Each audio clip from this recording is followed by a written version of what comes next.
Saya berharap sebagai bagian dari institusi penegak hukum, sudah sepatutnya kalau KPK menghormati proses pra-peradilan yang sedang kami lakukan. KPK harus memastikan penegakan hukum yang berkeadilan. Jadi rekan-rekan masih mencatat ketika Ibu Megawati mengajukan amicus curiae. Di situ Ibu menyampaikan tentang pentingnya simbol Dewi Keadilan. Matanya tertutup, memegang timbangan dengan pedang untuk menegakkan keadilan itu dengan benar sesuai dengan hati nuraninya. Itulah semangat perjuangan kami. Semangat ini muncul berkat inspirasi dari Profesor Dr. Sunarto yang saat ini menjabat sebagai Ketua Mahkamah Agung.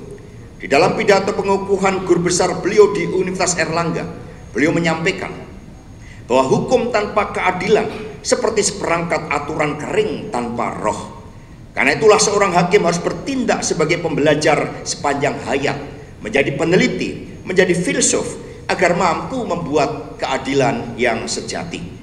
Keadilan di luar batas formalitas hukum, serta memperhatikan dampak sosial, budaya dan kemanusiaan di saat hakim mengambil keputusan.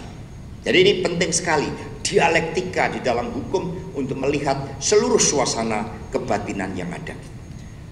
Beliau lebih lanjut mengatakan bahwa keadilan tidak akan terwujud jika hakim hanya terpaku pada ilmu hukum semata.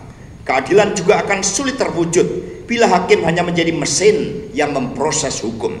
Baginya, menurut Prof. Sunarto, hakim harus bisa merasakan denyut keadilan yang hidup di setiap bagian jiwanya. Jadi betapa luar biasanya pendapat dari Prof. Dr. Sunarto ini. Seluruh masyarakat Indonesia yang kami cintai dan banggakan, rekan-rekan seperjuangan semua. Pendapat Profesor Sunarto tersebut oleh Ibu Megawati Soekarno Putri dikatakan sebagai secercah harapan ketika hukum dijauhkan dari rasa keadilan, terlebih di dalam menghadapi kegelapan demokrasi akibat abuse of power dari Presiden Jokowi. Secercah harapan tersebut saya gunakan sebagai momentum untuk menyampaikan kepada seluruh rakyat Indonesia bahwa saya siap dan akan selalu kooperatif mengikuti seluruh proses hukum di KPK. Hal yang sama juga saya harapkan dilakukan oleh Komisi Pemberantasan Korupsi. Jadi kalau memang bersalah, saya siap untuk menjalankan seluruh tanggung jawab dan kewajiban. Tetapi sejak awal kami katakan bahwa ada proses politik yang terjadi. Dan kemudian sebagai kader partai tentu siap bahwa segala konsekuensi sebagai bagian dari pengorbanan terhadap cita-cita saudara-saudara sekalian. Bapak, Ibu, dan saudara-saudara sekalian, banyak yang mengatakan kepada saya bahwa kini tiba saatnya untuk melakukan suatu gugatan, suatu declaration of our objections, atau suatu sikap resmi sebagai warga negara Republik Indonesia yang sah terhadap perlakuan berlebihan berupa suatu pelanggaran etik dan tindakan melawan hukum yang dilakukan oleh saudara Rosa Purbabekti. Apa yang dilakukan oleh penyidik KPK tersebut selain sangat intimidatif, tendensius, juga tidak bisa dilepaskan dari kepentingan politik di luarnya. Dalam panggung besar politik di Indonesia, apa yang terjadi tidak bisa dilepaskan dari sikap-sikap politik yang saya sampaikan sebagai Sekretaris Jenderal DPP PDI Perjuangan.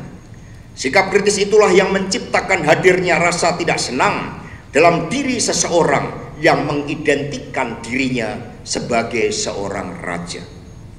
Pertama, penolakan terhadap kehadiran kesebelasan Israel dalam Piala Dunia U20 tahun 2023.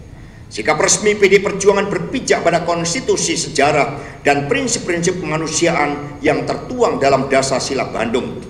Pembebasan dan kemerdekaan Palestina adalah komunika politik yang ditandatangani oleh pemerintah Republik Indonesia dalam Konferensi Asia Afrika tahun 55 di Bandung. Ini yang kita tandatangani bersama dengan 29 negara yang lain.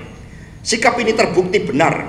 Akhirnya bukan hanya Ibu Megawati Soekarno Putri dan PDI Perjuangan yang kokoh dalam prinsip, namun dunia pun kemudian mengutuk Israel atas kekejamannya di Gaza. Inilah Satyam Eva Jayate yang pertama, saudara-saudara sekalian. Kedua, sikap penolakan terhadap perpanjangan masa jabatan Presiden Jokowi atau penambahan masa jabatan 3 periode. Prinsip yang dipegang oleh Ibu Megawati Soekarno Putri adalah berpijak pada Undang-Undang Dasar Negara Republik Indonesia tahun 1945 pasal 7. Ini yang harus dijalankan dengan seluruh-seluruhnya, yang menyatakan bahwa masa jabatan presiden dan wakil presiden hanya 2 periode. Akhirnya seluruh masyarakat sipil, mahasiswa dan akademisi menolak hal ini, dan inilah Satyam Eva Jayate yang kedua. Jadi Satyam Eva Jayate adalah kebenaran itu pasti menang. Itu yang kita pegang. Ini adalah prinsip-prinsip kebenaran yang kita junjung tinggi. Yang ketiga, ketika konstitusi dikebiri dan demokrasi terancam mati melalui keputusan MK nomor 90 tahun 2023, inilah abuse of power dengan menggunakan hukum dan diduga penuh dengan intimidasi dan penggunaan kekuatan kapital akibat campur tangan Presiden Jokowi dan Ketua MK saat itu Anwar Usman. Sikap tegas Ibu Megawati Soekarno Putri terjadi karena ketaatan pada peraturan perundang-undangan. Apa yang terjadi di MK ini akhirnya tercatat sebagai titik paling gelap dalam sejarah demokrasi Indonesia. Dan inilah Satyam Eva Jayate, sebab konstitusi itu memiliki roh. Dan sekiranya itu dilanggar melalui abuse of power, maka bisa menciptakan krisis. Kita yang tidak menginginkan itu, maka kita juga akhirnya berproses, meskipun itu semua adalah prosedural. Keempat, masyarakat Indonesia mencatat bahwa di dalam Pilpres dan Pileg tahun 2024 serta Pilkada 2025, berbagai penggunaan mesin politik yang bukan partai politik kembali terjadi.